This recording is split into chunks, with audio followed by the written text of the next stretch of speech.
Esto pasó en un plan infalible. Continuamos haciendo este plan infalible que tenemos para vos y esta cortina nos indica que Germán Baescano se hace cargo del aire. No, Bienvenido, Germán. Tengo miedo. Nos caímos en la Matrix. Sí. No tenés que pagar. Germán Baescano, que me dio un mate y estaba más tapado Sí, no me pasó el mate a mí. que Sí, este gobierno. se lo di a Nati y nunca lo devolvió, aviso. Y es que no se puede tomar ese mate. Bueno, chicos, yo nunca Bueno. dije que era para tomar. Hablando de la tecnología de la bombilla, ¿qué nos traes hoy, Germán, para hablar? Bueno, la semana pasada que hablamos de la Deep Web y todo esto, surgió el tema de un personaje de internet que por ahí no es tan conocido por la mayoría de la gente, o sea, por quienes no están realmente interesados en lo que es el mundo detrás de internet y todo esto, que es Aaron Swartz. Aaron Swartz fue un programador, un desarrollador de muchas aplicaciones. La verdad era un chico prodigio, un genio, que estuvo involucrado en muchos proyectos que hoy en día influyen muchísimo, muchísimo en la vida cotidiana de internet. La verdad es que probablemente cuando mencione los proyectos muchos digan que es, salvo algunos pocos que sí son conocidos, como por ejemplo, él cuando tenía 14 años ideó, digamos, el esquema del sitio Wikipedia. ¿Qué es? Wikipedia Dijiste que o el sitio, no sé qué. Me pongo en el lugar del porque oyente que tiraste no la sabe pregunta nada. en cualquier momento, entonces. Bueno, pensé que iba. Bueno, a ver, Wikipedia es un sitio donde cualquier persona, por lo menos en sus inicios, podía escribir un artículo de lo que supiera y después cualquier persona podía corregirlo, modificarlo y de esa manera se iba construyendo el conocimiento colectivo que Y asesinó a Alan Carter. precisamente, Claro. exactamente. Aaron Swartz había diseñado un sitio con la misma idea de la estructura cuando tenía 14 años para un proyecto de la escuela, cuando un profesor le dijo, no, ¿sabes qué? Eso no va a funcionar. Un visionario. Pero, sin embargo, obviamente fue una de las bases y la idea que terminó gestando, ¿no? Y siendo lo que es hoy que conocemos todo el mundo, Wikipedia, que cada vez que buscamos algún personaje es como, la Wikipedia dice tal cosa y ya está. Bueno, eso fue gracias a este pibe, Aaron Swartz.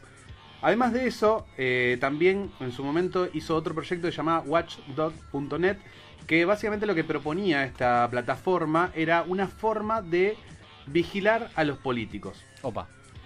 Esta plataforma, que obviamente no llegó a proliferarse como tal, sino que después se tomó esa idea y se transformó en lo que se llama hoy change.org, que es básicamente una plataforma para pedir a los políticos determinadas reformas, leyes, lo que sea que tengas que reclamarle, lo pones ahí, la gente si quiere lo apoya y obviamente hay iniciativas que llegan al gobierno, en este caso de Estados Unidos, porque es de allá. Además de eso también estuvo metido en el consorcio de la World Wide Web, que es básicamente quien se encarga de definir los estándares con que se programa las páginas de internet. La página de internet tiene un lenguaje de programación y eso tiene un estándar, digamos, un acuerdo que hacen la mayoría, o sea, no es que es obligatorio ni nada, pero sin embargo es un acuerdo que adoptan la mayoría de los programas, todas las empresas, entonces de esa manera, digamos, se torna más fácil, tanto para el programador, para el que consume y para la empresa que da los servicios, formar toda la cadena para que finalmente uno entre a internet, busque lo que quiera y lo encuentre y lo pueda leer, lo pueda descargar o pueda hacer lo que Se le antoje. exactamente.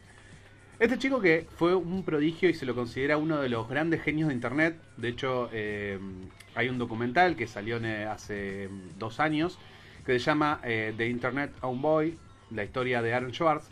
Perdón, ¿se sabe qué edad tiene ahora, Aaron? Ahora falleció. No tiene. Bueno, Pero No tiene ninguna. un minuto de silencio por Aaron. tendría aproximadamente, creo que 30 años, 29, 30 años, más o menos. Cuando murió. Murió con 26 años, un 11 de enero de 2012. O sea que hasta los 26 había hecho mucho más de lo que yo hice. Sí, de Lo que yo voy a hacer a los 40. De lo que vos vas a hacer en toda tu vida. Lo venimos diciendo de los 18, eso. Sí. De hecho, estuvo inmiscuido en muchos proyectos que son de mucho renombre, como es Creative Commons, que habíamos hablado en su momento sobre el tema de derechos de autor, el copyright y la alternativa a eso que era Creative Commons. Estuvo muy metido con conceptualizar esto de cambiar la manera de ver los derechos de autor. Y él siempre buscó, digamos, la libertad en Internet. Nunca buscó su propio, no sé, un proyecto lucrativo ni nada de eso, Claro. sino que siempre era como que él buscaba que el conocimiento sea libre, que el uso de Internet sea libre y que cualquiera pudiera acceder a Internet y a todos los conocimientos que te permite Internet. Por eso también fue uno de los activistas más importantes cuando en Estados Unidos se propuso el proyecto de ley de la ley SOPA. Sí, Esta me ley acuerdo. Qué que pesutis. obviamente dio vuelta al mundo. De hecho, hubo un día que Wikipedia y muchísimos portales de internet muy muy grandes habían tapado de negro sus portadas, o sea, solo por el hecho de estar en contra de esta ley. Eso lo había impulsado Aaron Swartz, por ejemplo. Era un activista que tenía mucho carisma y además que veía la política, tanto de internet y la política del Estado, lo veía de una manera muy particular y se podría decir revolucionaria, tal vez. De hecho, una de las frases que él dice en una de las notas que da es: el gobierno no entiende internet. Bueno, y creo que... De Aguad estaba hablando con eso. No, creo que si lo escuchabas Watts se suicidaba mucho antes. Pero, a ver, creo que esa frase es lo que marca lo que es el documental. El documental muestra que Aaron Swartz vivió un proceso muy heavy de judicial en Estados Unidos, donde le imputaron 13 cargos. Que la verdad que si yo te digo, primero te voy a decir cuál era la presunta condena que le podían llegar a dar. O sea, digamos, la amenaza en caso de que él fuera culpable eran 35 años de prisión y una multa de $4 millones. ¿Por? Y yo te voy a decir que lo único que hizo fue copiarse a un disco duro 4 millones de documentos públicos del MIT. O sea, del MIT, 4 millones de documentos que eran públicos, que eran documentos científicos de la gente de ahí, se los copió. Y no hackeó nada, o sea, simplemente él tenía, porque era alumno de rompió, Harvard. Pero es como que rompió entre nada. a una página y me descargue Como que vayas Claro. a textos Lizer que tengan, y claro. en la máquina de Lizer y en la... No, que en la, te claro, en la descargues, web no tengan sé. algo y lo descarguen, ¿no? Ponele, vos tenés una cuenta en una web donde, no sé, tenés un libro, lo bajás y lo volvés... Ni siquiera, lo bajás y te lo dejás en tu computadora. Eso fue lo que hizo y por eso lo acusaron de ciberfraude y demás cosas. Sí, 13 cargos. y todo. Una persecución muy fuerte, sobre todo por parte de uno de los fiscales y uno de los encargados de lo que era la oficina de cibercrimen, o sea, anticibercrimen de Estados Unidos, Heyman, que en realidad la mayoría de lo que se presume es que lo que buscaba era publicidad, porque la verdad es que se ensañó con Aaron Swartz, obviamente con condenas súper estrafalarias para algo que la verdad no tenía sentido. Claro. Pasa que Pero algo que lo puede hacer cualquiera, que lo hacen todo el tiempo, que incluso algunos hacen cosas peores. sí, es que aparte uno sentados acá. piensa que te pueden dar 35 años por robar documentos científicos que ni siquiera es que son documentos clasificados o lo que sea, secretos, sí. simplemente son, la mayoría son tesis de los mismos estudiantes del MIT que los publican ahí. Digo, no era información Salvo restringida ni nada que él raro. con eso haya abierto esa página El Rincón del Vago. No abrió. Ah, porque había informes del MIT. Dale, justo. No, La no, vaca. Redactados como el orto. Claro, la vaca MIT. Pero bueno, había. Igual, qué página, ayudó un par. Obvio. Vos así aprobaste la secundaria, ¿no? No, toda la primaria. Bueno, el tema es que él ya tenía algunos antecedentes porque en el 2010, cuando él tenía 16 años, si no me equivoco, había desarrollado un script que lo que hacía era conectarse en una de las computadoras. A ver, en Estados Unidos hay el juicio, o sea, la ley es por jurisprudencia.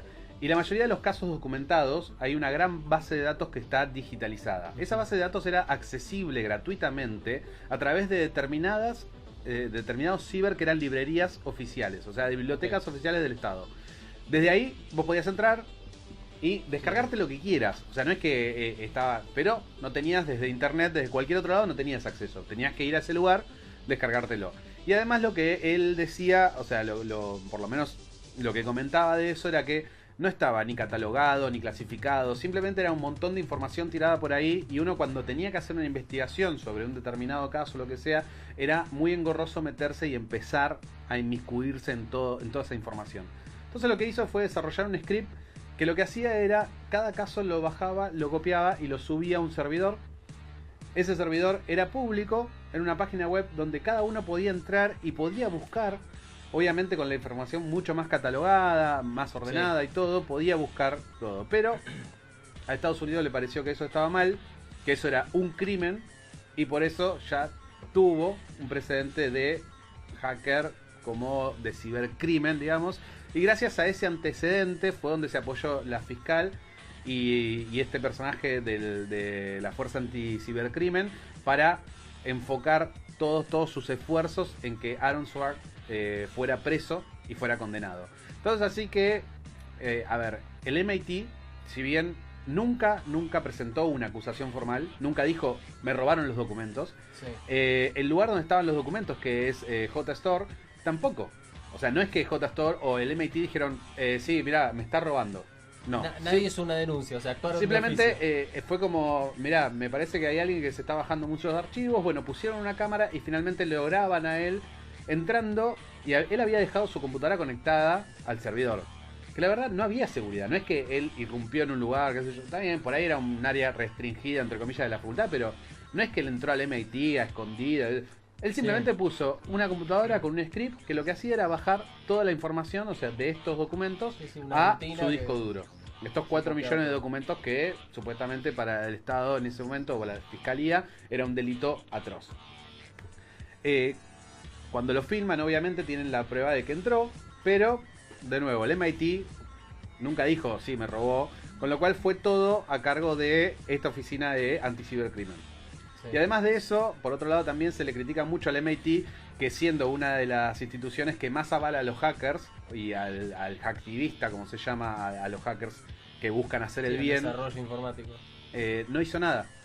O sea, ni siquiera se promulgó para decir, no, pará, yo le permití no pasa nada. No pasa nada, chicos, no, déjenlo en paz.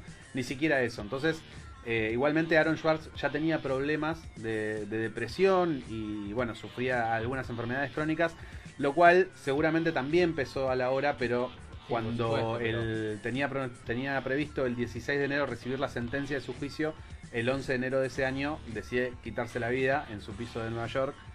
Y la verdad es que ese día Internet yo creo que perdió a uno de los grandes genios que podría haber contribuido de una manera totalmente austera, cosa que creo que no hay otro genio que haya hecho eso, porque la mayoría de los genios que hoy conocemos, como Mark Zuckerberg, Steve Jobs, incluso Bill Gates, todos se forraron de guita y nada más. O sea, su objetivo siempre fue ese, y él no, él simplemente quería que Internet fuera libre y democrático, que fuera para todos y que realmente fuera su objetivo la libertad a través de Internet. Muy bien, repasamos un poco lo que fue la vida y la obra de Aaron Swartz, uno de los grandes documental activistas. lo pueden ver tanto en YouTube o en varias páginas, está gratuito en un montón de lados. Estaba en Netflix, seguramente debe estar porque no creo que lo hayan sacado. Así Sí, que está. es un muy buen documental para verlo. Obviamente está sesgado por el lado de Aaron Swartz, digamos, es como lo muestran muy épico. Que la verdad que es un genio y todo, pero está muy interesante para ver la obra y cómo este proceso de la ley estadounidense termina asfixiándolo solo por el hecho de decir, acá tengo una ley de 1984 que dice que vos sos un criminal. Muy bien, entonces ahí está, le robó un poquitito, mezcló los documentales de Facu con Después tecnología se pueden agarrar, y repasamos la Es el vida de link Aaron de las Swartz columnas. para que conozcan acerca de este activismo y de esta lucha que tiene la internet, una de las grandes herramientas que han tenido en los últimos años. Seguimos en un plan infalible.